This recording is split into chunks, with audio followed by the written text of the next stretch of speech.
Have you ever heard of the tale of the 321 men who ate needles for a decade? Metal piercing their guts from the inside again and again for 10 long years, all while still feeling the gut-wrenching pain, all while still aware of what's happening. In a secluded land far into the sea way beyond the horizon, between the annihilated lands, a people flourished. To flourish in the annihilated lands is no easy feat.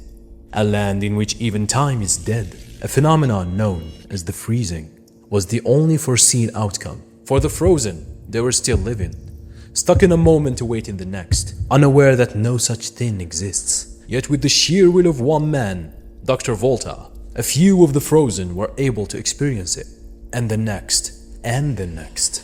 The tales surrounding Dr. Volta are vast. Some say that he was a genius who achieved knowledge like no other. Others speak of him as a rebel who refused to surrender to the march of time. A few accuse him of being the one who caused the freezing. Truth be told, the whispers of the wind could be more accurate for all anybody knows. The only truth known about Dr. Volta is that he was the frozen savior. Through his unearthly methods, he managed to avoid the freezing. Research led him to discover that the freezing is unescapable in the annihilated lands. Time was alive outside of these accursed lands, he concluded. His goal became to find an exit for his people and himself. And so he experimented, and experimented, and experimented he did. Days turned into weeks, weeks turned into months, and months into years. Only after madness did he discover a path that only a madman like him would take. Throughout the years of experiments, one metal proved to be unbound by the rules of time. A magnetic herb named Gnutium. The thing about Gnutium is that it was used as a cure for the ill to be healthy once more. But it didn't fight off the illness itself.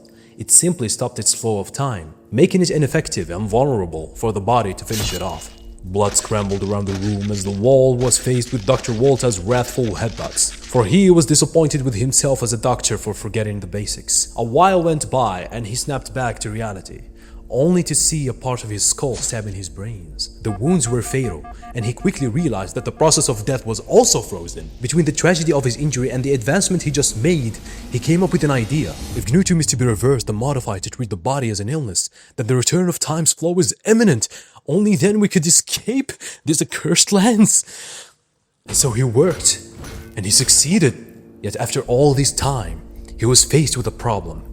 The body cannot take the herb, for the digestive system is also frozen. Suffering from the injury he had, he came up with a solution.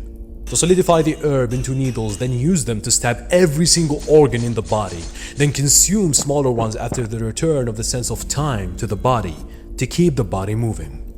And so, the plan was to be executed.